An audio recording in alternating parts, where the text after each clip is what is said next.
Mi madrastra estaba allí, de pie, en la oficina del abogado, con una sonrisa que jamás olvidaré.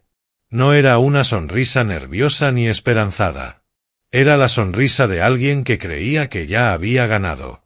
Llevaba un vestido azul marino que había comprado 3 días después del funeral de mi padre y unos pendientes de perlas que nunca le había visto. Todo en ella gritaba victoria. Antes de continuar, por favor suscríbete al canal, dale like al vídeo y cuéntanos desde dónde nos escuchas en los comentarios. Nos miró a mi hermana y a mí como si fuéramos 2 desconocidos que se habían metido por error en una fiesta privada, como si no pertenecíamos a ese lugar, como si no tuviéramos derecho a sentarnos en esas sillas de cuero y escuchar lo que, según ella, nuestro propio padre había decidido sobre sus bienes. Y entonces hizo su anuncio. Tu padre me dejó todo. La casa, los ahorros, su pensión, el seguro de vida, absolutamente todo. Ustedes 2 no reciben nada. Lo dijo despacio, con calma, dejando que cada palabra cayera como un cuchillo. Quería ver nuestras caras derrumbarse. Quería lágrimas. Quería súplicas. Había pasado 3 años envenenando a mi padre contra nosotras, convenciéndolo de que sus propios hijos lo habían abandonado, susurrándole mentiras al oído hasta que dejó de responder nuestras llamadas y cambió las cerraduras de la casa en la que crecimos. 3 años viendo cómo mi padre se nos escapaba de las manos. 3 años preguntándonos qué habíamos hecho mal. 3 años presentándonos en las fiestas de Navidad o Acción de Gracias y siendo rechazadas en la puerta por una mujer que sonreía y decía que él estaba descansando, que no se sentía bien, que no quería visitas. Y ahora estaba allí, en esa oficina, lista para cobrar su recompensa. Mi hermana Tamsin empezó a llorar. No sollozos escandalosos, solo lágrimas silenciosas deslizándose por sus mejillas. Ella es enfermera de cuidados paliativos. Sostiene la mano de personas moribundas todos los días. Ha visto más dolor del que la mayoría de la gente podría imaginar. Pero esto le rompió algo por dentro. No era por el dinero. A ninguna de nosotras nos importaba el dinero. Era la acusación. La idea de que nuestro padre hubiera muerto creyendo que no lo amábamos. Eso fue lo que la destrozó. Puse mi brazo sobre sus hombros y la atraje hacia mí. Podía sentirla temblar. Pete nos observaba con satisfacción. Este era el momento que había estado esperando. Su victoria total y absoluta sobre las hijas que habían intentado advertir a su padre sobre ella.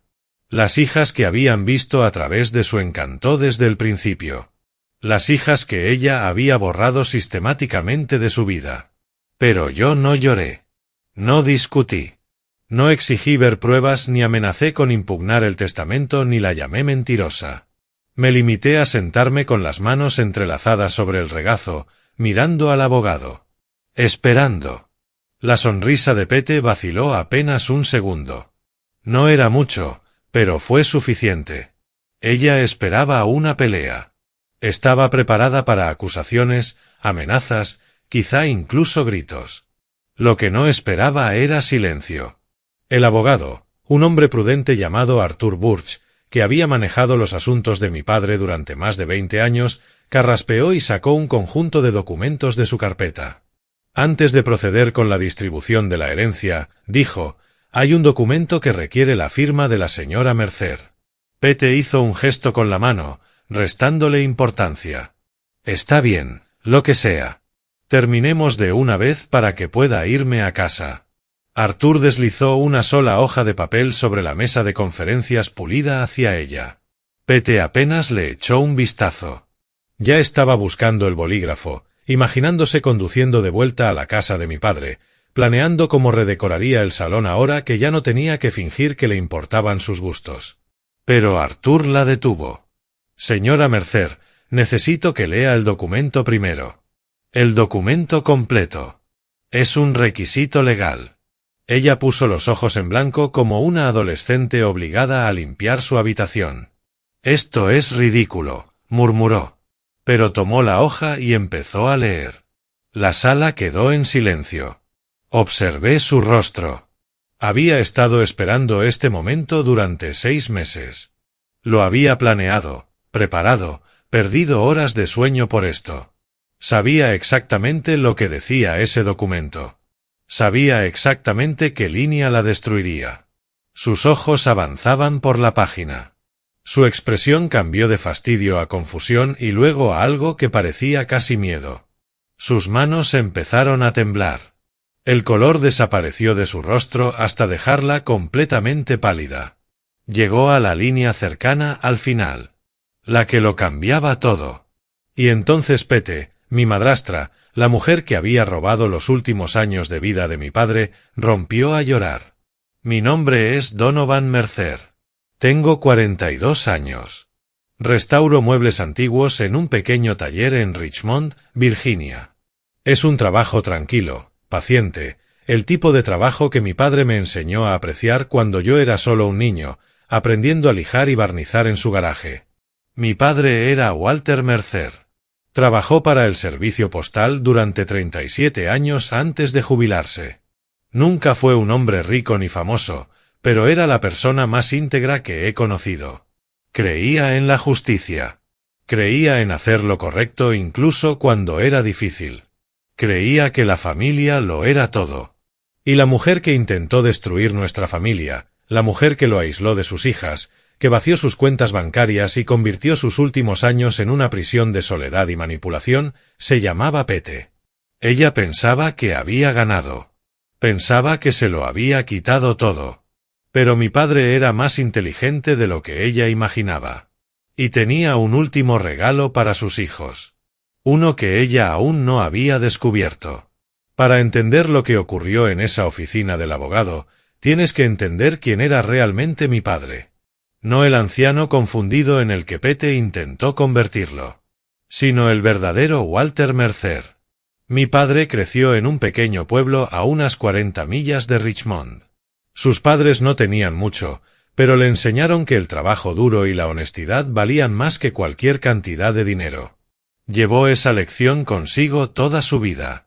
Cuando consiguió su trabajo en el servicio postal a los 23 años, llegaba temprano cada día durante 37 años. Nunca faltó al trabajo salvo cuando no podía ponerse en pie. Nunca hizo trampa. Nunca se quejó. Conoció a mi madre, June, en un picnic de la iglesia en 1978. Ella tenía 20 años, un cabello rojo brillante y una risa que llenaba cualquier habitación. Él siempre dijo que supo que se casaría con ella 5 minutos después de empezar a hablar. Estuvieron casados 26 años antes de que el cáncer se la llevara. Yo tenía 19 años cuando murió mi madre. Mi hermana Tamsin tenía apenas 15. Recuerdo estar sentado en la sala de espera del hospital con mi padre, viéndolo intentar mantenerse firme por nosotras. No lloró delante de nosotras esa noche. Esperó a que nos quedáramos dormidas y luego salió a su camioneta y sollozó solo en el estacionamiento. Lo sé porque lo seguí. Me quedé en las sombras mirando cómo sus hombros temblaban. Y me juré a mí mismo que nunca lo dejaría enfrentar nada solo. Durante los siguientes 12 años, eso fue exactamente lo que hicimos. Nos cuidamos mutuamente. Las cenas de los domingos se volvieron sagradas. Cada semana, sin fallar una sola, Tamsin y yo llegábamos a la casa con nuestras familias. Mi esposa llevaba ensalada de papas.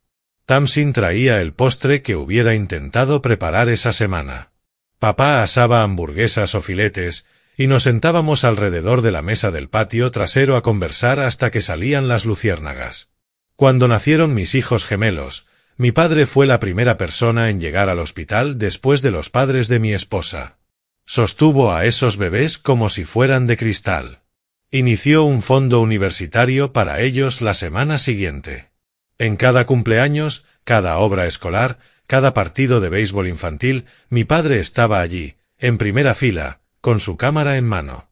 Tamsin nunca se casó, pero encontró su propósito en los cuidados paliativos. Decía que ver morir a nuestra madre le había demostrado que el final de la vida no tenía por qué ser solitario ni aterrador. Quería ser la persona que tomara las manos, que ofreciera consuelo cuando las familias no podían soportar quedarse en la habitación. Mi padre estaba tan orgulloso de ella que tenía una foto enmarcada de Tamsin con su uniforme de enfermera sobre la repisa de la chimenea. Esa era nuestra familia. Sólida, amorosa, inquebrantable. Y entonces Pete Vance entró en nuestras vidas.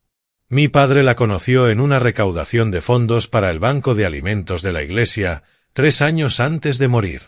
Ella tenía 58 años, era viuda recientemente y tenía un encanto casi imposible. Tenía esa manera de hacerte sentir como la persona más interesante del lugar. Se reía de todos sus chistes. Le tocaba el brazo cuando le hablaba. Le decía lo guapo que se veía y lo afortunada que debía haber sido su difunta esposa. Yo noté algo extraño en ella desde el principio. Había un cálculo detrás de sus ojos que no encajaba con su sonrisa cálida. Pero mi padre llevaba más de una década solo.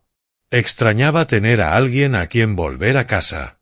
Extrañaba la compañía, y Pete sabía exactamente cómo llenar ese vacío. En menos de 6 meses, ya se había mudado a la casa de mi padre. En menos de un año, se casaron en una pequeña ceremonia en el juzgado. Tamsin y yo asistimos, intentando ser comprensivas. Queríamos que nuestro padre fuera feliz. Nos repetíamos que nuestras sospechas eran solo protectividad, que habríamos encontrado defectos en cualquiera que intentara ocupar el lugar de nuestra madre. Pero Pete no quería unirse a nuestra familia. Quería reemplazarla. Los cambios comenzaron de manera sutil. Pete mencionaba que no habíamos llamado en varios días, incluso cuando sí lo habíamos hecho. Le decía a mi padre que Tamsin se veía distante en la cena, que yo solo pasaba por allí cuando necesitaba algo. Suspiraba y decía que ojalá sus hijas hicieran un poco más de esfuerzo, plantando semillas de duda tan discretamente que él ni siquiera notaba cómo comenzaban a brotar. Luego los cambios crecieron. Las cenas de los domingos se convirtieron en reuniones de cada 2 semanas, luego una vez al mes, y después desaparecieron por completo. Pete decía que esos encuentros eran demasiado agotadores para la salud de mi padre. Cuando llamábamos, ella respondía diciendo que él estaba durmiendo. Cuando aparecíamos sin avisar, decía que no se sentía lo suficientemente bien para recibir visitas. Intenté oponerme. Intenté insistir en verlo. Pero Pete tenía una respuesta para todo. Decía que yo estaba siendo agresivo, que lo estaba estresando, que si de verdad lo amaba, le daría espacio para descansar. La última vez que vi a mi padre antes de sus meses finales, me miró como se mira a un desconocido que te ha decepcionado. Pete estaba detrás de él con la mano en su hombro, y supe que había ganado. O eso creí. Mi padre murió un martes por la mañana en marzo. Me enteré por una enfermera del hospital que reconoció mi nombre de la lista de contactos de emergencia, no por Pete. Ella ni se molestó en llamarme. Cuando llegué al hospital, su cuerpo ya había sido trasladado a la funeraria. Pete había hecho todos los arreglos sin consultarnos. Eligió el ataúd, las flores, la música, el lugar del entierro. Escribió la esquela ella misma, y cuando la leí en el periódico 2 días después, vi que mencionaba a su amada esposa Pete 3 veces. A sus hijas, una sola vez en una frase al final. El funeral se celebró un sábado. Cielo gris, viento frío, el tipo de día que encaja perfectamente con la sensación en tu pecho cuando entierras a alguien que amas. Tamsin y yo llegamos temprano, vestidas de negro, esperando sentarnos en la primera fila con los demás familiares directos. Pero Pete tenía otros planes. Había contratado seguridad privada para el servicio, 2 hombres con trajes oscuros que nos detuvieron en la entrada de la capilla y nos dijeron que podíamos asistir, pero que tendríamos que sentarnos en la parte trasera. Cuando exigí saber por qué, uno de ellos me entregó una nota escrita con la letra de Pete. Decía que nuestra presencia cerca del frente sería demasiado perturbadora para la viuda afligida y que nuestro padre habría querido que ella estuviera cómoda. Quise causar un escándalo. Quise empujar a esos guardias, caminar hasta la primera fila y decirle a todo el mundo en esa capilla exactamente qué clase de mujer era Pete en realidad. Pero Tamsin me agarró del brazo y me susurró que ese era el funeral de nuestro padre. Dijo que no podíamos convertirlo en un espectáculo. Dijo, Papá merecía algo mejor que esto. Así que nos sentamos en la última fila como parientes lejanos. Vimos a Pete secarse los ojos con un pañuelo y recibir condolencias de personas que no tenían idea de lo que le había hecho a nuestra familia. Escuchamos a un ministro que jamás conoció a mi padre describirlo con palabras que claramente había proporcionado Pete. Y cuando todo terminó, regresamos a casa en silencio, vacíos por dentro, con una mezcla devastadora de dolor y rabia. 10 días después recibimos una carta de Arthur Burch informándonos que la lectura del testamento tendría lugar en su oficina en el centro de la ciudad. Casi no dormí la noche anterior, no porque me importara la herencia. Mi padre no era rico. La casa valía quizá unos $200.000. Su pensión y sus ahorros juntos tal vez sumaban otros 100.000. No era dinero que cambiara la vida de nadie. Lo que me mantuvo despierto fue la idea de sentarme frente a Pete y escuchar su versión de los supuestos deseos finales de mi padre. La oficina del abogado estaba en un viejo edificio de ladrillo en Main Street, el tipo de lugar con pisos de madera que crujen y certificados enmarcados en las paredes. Arthur Burch nos recibió en la sala de espera con un apretón de manos firme y una expresión que no supe interpretar del todo. Era un hombre alto, de unos 60 años, con cabello gris y ojos tranquilos. Había conocido a mi padre durante más de 2 décadas. Me pregunté qué pensaría de todo aquello. Pete llegó 5 minutos tarde, haciendo una entrada dramática. Llevaba aquel vestido azul marino y los pendientes de perlas, luciendo más como si fuera a una fiesta elegante que a un procedimiento legal. No me saludó ni a mí ni a Tamsin. Simplemente se sentó en la silla más alejada de nosotras y comenzó a examinarse las uñas. Arthur cerró la puerta y tomó asiento detrás del escritorio. Arthur abrió una carpeta y comenzó a hablar, pero Pete lo interrumpió de inmediato. Antes de comenzar, quiero dejar algo claro. Se giró para mirarnos, y la sonrisa en su rostro era puro veneno. Tu padre y yo tuvimos muchas conversaciones en sus últimos meses. Él fue muy claro sobre lo que sentía.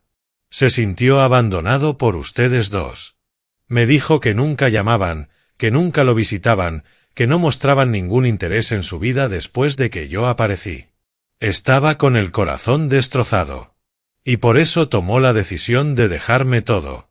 La casa, los ahorros, su pensión, absolutamente todo. Ustedes dos no reciben nada. Tamsin hizo un pequeño sonido a mi lado. Algo entre un jadeo y un sollozo. Sentí su mano agarrándome el brazo con tanta fuerza que sus uñas se hundieron en mi piel. La sonrisa de Pete se amplió.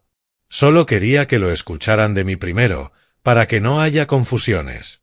Luego volvió a mirar a Arthur con una expresión satisfecha, como un gato que acaba de terminar de jugar con un ratón. Ahora sí, continuemos. Arthur Burch la observó por un momento largo. Luego me miró a mí, y en ese breve cruce de miradas vi algo que Pete pasó por alto por completo. Estaba esperando que yo le diera la señal. Mantuve mi rostro neutral y asentí apenas, de manera casi imperceptible. Por supuesto, dijo Arthur, tomando sus documentos. Empecemos.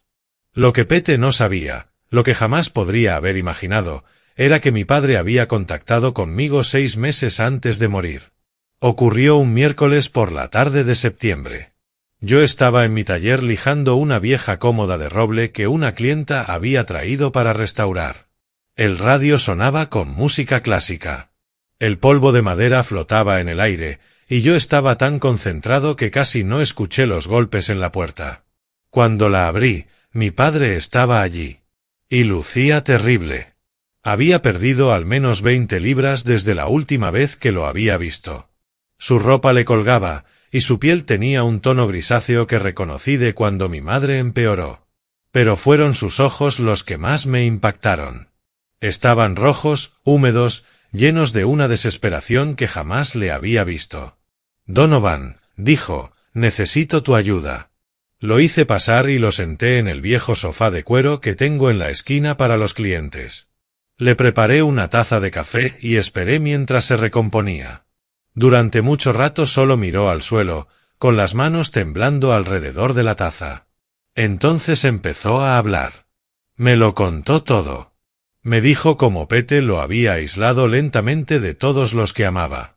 Cómo lo convenció de que Tamsin y yo ya no nos preocupábamos por él. Cómo interceptaba nuestras llamadas, borraba nuestros mensajes de voz y tiraba las cartas que le enviábamos.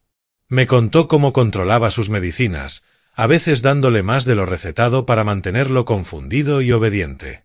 Me contó cómo lo presionó para cambiar su testamento apenas 3 meses después de la boda, estando literalmente de pie sobre él mientras firmaba los papeles. Me dijo que durante el último año había vivido en una prisión dentro de su propia casa. Lo peor, dijo, era la soledad.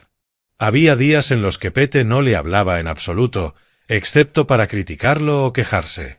Ella le había quitado el acceso a sus propias cuentas bancarias, dándole una pequeña asignación para comprar comida mientras gastaba sin control en ropa, joyas y viajes con sus amigas. Había tirado la mayoría de las fotografías de mi madre, diciendo que solo hacían desorden. Incluso había vendido algunas de sus joyas sin consultarle. Lloró mientras me contaba todo esto. Mi padre, el hombre más fuerte que he conocido, estaba sentado en mi taller llorando como un niño. Lo siento tanto, repetía. Le creí. Le creí cuando dijo que ustedes me habían abandonado. Fui un tonto. Lo abracé durante un largo rato. Le dije que no era su culpa. Le dije que depredadores como Pete eran expertos en manipular, que lo había elegido justamente porque era amable, confiado y estaba solo. Le aseguré que Tamsin y yo nunca habíamos dejado de amarlo, ni por un segundo. Y luego le pregunté qué quería hacer al respecto. Su respuesta me sorprendió. Me dijo que ya no tenía fuerzas para enfrentarla directamente. Su condición cardíaca estaba empeorando y sabía que no le quedaba mucho tiempo. Enfrentarla solo le daría nuevas excusas para afirmar que él no estaba en su sano juicio, lo cual empeoraría las cosas. Pero tenía un plan. Ya había contactado a Arthur Burch en secreto usando un teléfono de prepago que había comprado en una gasolinera. Juntos, habían redactado un nuevo testamento que reemplazaba el que Pete lo obligó a firmar. Ese nuevo testamento dividía todo por partes iguales entre Tamsin y yo, sin dejarle nada a Pete, excepto 30 días para retirar sus pertenencias personales de la casa. Pero un testamento no era suficiente. Pete lo impugnaría. Aseguraría que estaba confundido, que no sabía lo que firmaba, que sus hijos lo habían manipulado. Arrastraría todo por los tribunales durante años. Mi padre necesitaba pruebas. Evidencias de lo que ella había hecho. Fue entonces cuando pensé en el reloj.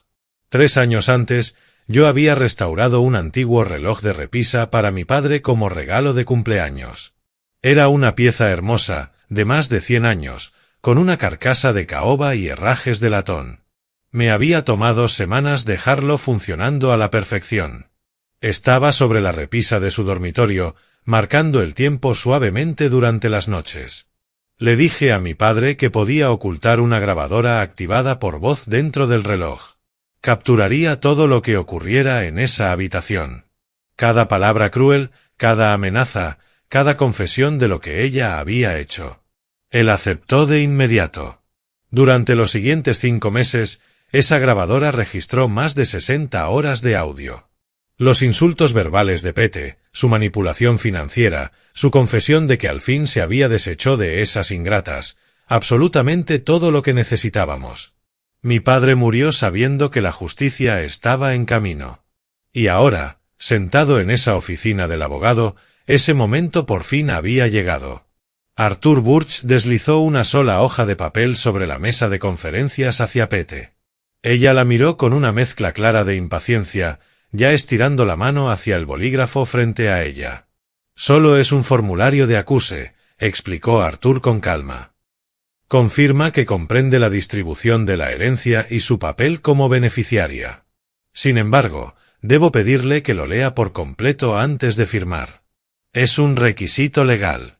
Pete puso los ojos en blanco. No tengo tiempo para esto. Dígame nada más dónde firmo. Señora Mercer, insisto. Lea el documento entero, por favor. Algo en su tono la hizo detenerse. Tomó el papel y comenzó a leerlo, moviendo los labios ligeramente mientras sus ojos recorrían el texto. Durante las primeras líneas, su expresión siguió siendo aburrida y desdeñosa. Y entonces lo vi. El cambio. El momento exacto en que su rostro pasó de la arrogancia a la confusión, y luego a algo que se parecía mucho al miedo. Sus manos empezaron a temblar. El papel se movía visiblemente entre sus dedos. Leyó la misma sección 2 veces, luego 3, como si esperara que las palabras se reacomodaran solas en algo distinto. ¿Qué es esto? Su voz salió delgada, tensa. Miró a Arthur, luego a mí, y después volvió al documento. Esto no es lo que hablamos. Esto no es lo que Walter quería. Arthur entrelazó las manos sobre el escritorio. Señora Mercer, quizá debería leer en voz alta el pasaje relevante, para que todas las personas en esta sala entiendan lo que se le está pidiendo que afirme. Los ojos de Pete volvieron al papel. Cuando habló, su voz era apenas un susurro. Al firmar abajo, afirmo que no he incurrido en influencia indebida, coerción, explotación financiera ni manipulación psicológica de Walter Eugene Mercer durante el periodo de nuestro matrimonio. Entiendo que cualquier evidencia que contradiga esta afirmación puede resultar en procesos penales, pérdida de la herencia y responsabilidad civil. Levantó la mirada hacia mí con ojos desorbitados. Tú hiciste esto. Tú lo envenenaste contra mí. No respondí. Simplemente la observé desmoronarse. Arthur sacó un segundo documento de su carpeta. Señora Mercer, debo informarle que el testamento que usted cree vigente no es, de hecho, el testamento final del señor Mercer. 6 meses antes de su muerte, su esposo se puso en contacto conmigo de manera privada y ejecutó un nuevo testamento en presencia de 2 testigos independientes. Este documento fue debidamente notarizado y archivado de acuerdo con la ley del estado de Virginia. Anula todas las versiones anteriores. Deslizó el Nuevo Testamento por la mesa. Pete no lo tocó. Se quedó mirándolo como si fuera una serpiente a punto de atacar. Eso no es posible, dijo. Él no pudo haber hecho algo así sin que yo lo supiera. Estaba demasiado confundido. La mitad del tiempo ni siquiera recordaba qué día era. Al contrario, respondió Arthur, el señor Mercer fue evaluado por su médico 2 días antes de firmar este documento. El doctor Endris confirmó que estaba en pleno uso de sus facultades mentales y totalmente capacitado para tomar sus propias decisiones. Tengo esa evaluación archivada junto con la documentación en vídeo de la firma. Tamsin me apretaba la mano con tanta fuerza que sentí los huesos moverse. Ella no sabía nada de esto. Yo se lo había ocultado para protegerla, sabiendo que no habría sido capaz de ocultar sus emociones frente a Pete si hubiera sabido lo que venía. Arthur continuó. Además, señora Mercer, tengo en mi posesión aproximadamente 60 horas de grabaciones de audio hechas dentro de su hogar durante los últimos 5 meses. Estas grabaciones se realizaron con pleno conocimiento y consentimiento del señor Mercer, utilizando un dispositivo oculto dentro de un reloj antiguo en el dormitorio principal. El rostro de Pete se quedó completamente blanco. Por un momento, pensé que se desmayaría. Esas grabaciones documentan numerosas instancias de abuso verbal, manipulación financiera y lo que parece ser administración deliberada de medicación excesiva a un adulto vulnerable. También incluyen su propia admisión de que, en sus palabras, por fin se había deshecho de esas ingratas y que tenía la intención de, cito, quedarse con todo lo que ese viejo tonto tiene antes de que se dé cuenta de lo que está pasando. Tamsin jadeó a mi lado. Le apreté la mano. Pete comenzó a llorar. No eran las lágrimas elegantes y teatrales que había mostrado en el funeral de mi padre. Estas eran lágrimas feas, desesperadas, que deformaban su rostro hasta hacerlo irreconocible. El rímel le corría por las mejillas en gruesas líneas oscuras. Ustedes no entienden, sollozaba entre respiraciones entrecortadas. Él estaba confundido. Yo lo estaba protegiendo. Yo era la única que lo cuidaba. Ustedes lo abandonaron. Los 2 lo abandonaron. Hablé por primera vez. Mi voz salió firme y fría. No lo abandonamos, Pete. Tú nos cerraste la puerta en la cara. Borraste nuestros mensajes. Tiraste nuestras cartas.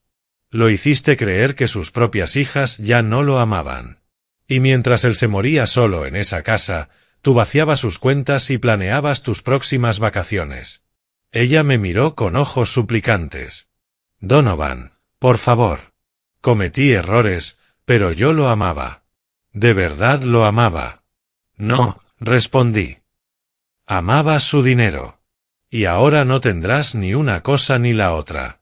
Arthur Burch reunió los documentos con calma mientras Pete seguía llorando en su silla. Explicó que copias de las grabaciones y de la evidencia financiera ya habían sido enviadas a la oficina del fiscal del distrito. Una investigación por abuso a ancianos y explotación financiera estaba oficialmente en marcha. Pete no firmaría nada ese día. Y, de hecho, recibiría noticias de las autoridades en el transcurso de la semana. Intentó discutir. Intentó afirmar que las grabaciones eran ilegales, que nunca había dado su consentimiento para ser grabada en su propia casa. Arthur le informó que Virginia es un estado de consentimiento unilateral y que mi padre había proporcionado autorización por escrito para las grabaciones antes de su muerte. Cada requisito legal se había cumplido. Cada casilla había sido marcada. Mi padre se había asegurado de eso. Cuando Pete se negó a abandonar la oficina por su propia voluntad, Arthur llamó a la seguridad del edificio. 2 guardias uniformados la escoltaron hasta el vestíbulo mientras gritaba que habíamos conspirado contra ella, que habíamos manipulado a un anciano enfermo, que nos demandaría hasta dejarnos sin nada. La recepcionista observó con los ojos muy abiertos mientras Pete era llevada hasta el ascensor, aún lanzando amenazas que resonaban contra el mármol del lobby. Las puertas del ascensor se cerraron y ella desapareció. Tamsin se desplomó contra mí, temblando con lágrimas que eran una mezcla de dolor y alivio. La abracé durante un largo rato en aquella silenciosa sala de conferencias, mientras Arthur Burch se excusaba con respeto para darnos privacidad.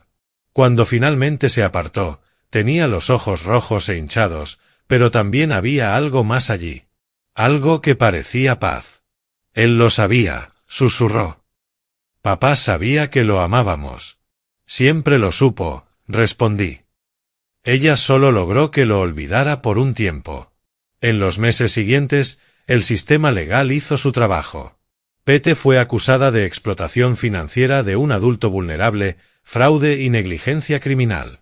La evidencia era abrumadora. Las grabaciones de audio por sí solas habrían bastado, pero combinadas con los estados de cuenta bancarios que mostraban retiros no autorizados, el testimonio del médico de mi padre sobre cambios sospechosos en su medicación y las declaraciones de vecinos que habían presenciado el comportamiento controlador de Pete. La fiscalía tenía un caso hermético. El abogado de Pete le aconsejó declararse sin oposición. Recibió 2 años de libertad condicional, la orden de pagar la restitución completa de los fondos que había robado y una orden de restricción permanente que le prohibía cualquier contacto conmigo, con Tamsin o con nuestras familias. Lo perdió todo. Todo aquello por lo que había conspirado tan intensamente se le escapó de las manos. La casa volvió a ser nuestra. Cruzar esa puerta por primera vez después del juicio fue una de las cosas más difíciles que he hecho. Las habitaciones se veían distintas. Pete lo había redecorado todo, borrando el toque de mi madre de cada rincón, pero hubo cosas que no pudo cambiar. Los cimientos seguían siendo los mismos. La estructura era aún la casa que había cobijado a nuestra familia durante décadas. Tamsin y yo pasamos un fin de semana entero revisando las pertenencias de mi padre. En el garaje encontré sus herramientas de carpintería, organizadas exactamente como él siempre las mantenía. En el armario, Tamsin descubrió una caja de zapatos llena de cartas que nuestra madre le había escrito cuando eran novios. Nos sentamos en el suelo del dormitorio y las leímos en voz alta, riendo y llorando al mismo tiempo. Pero lo más importante que encontramos fue la carta que mi padre me había dejado, guardada dentro del sobre junto con su testamento. La leí esa noche, solo, sentado en mi taller, rodeado del olor a serrín y cera para madera. Donovan, escribió, sé que te fallé estos últimos años.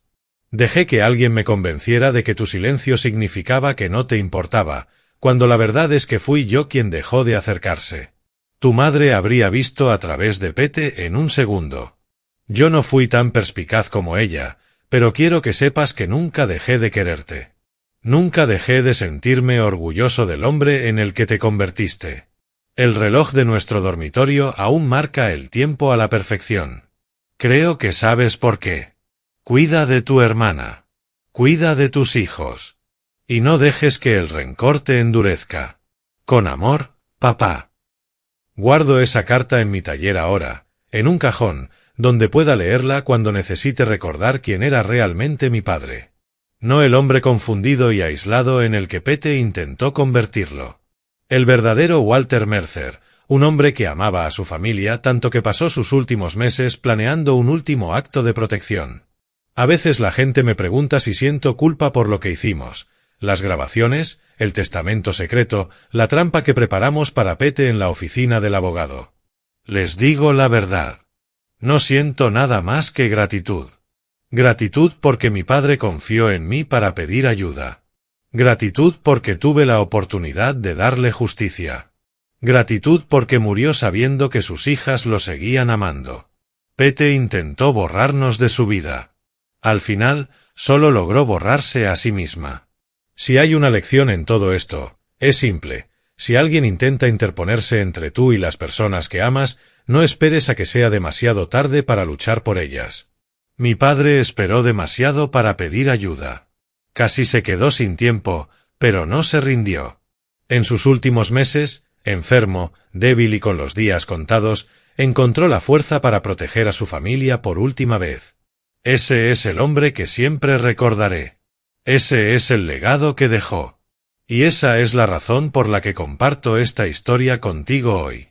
Si esta historia tocó tu corazón, si te hizo pensar en las personas que de verdad importan en tu vida, te voy a pedir 3 cosas.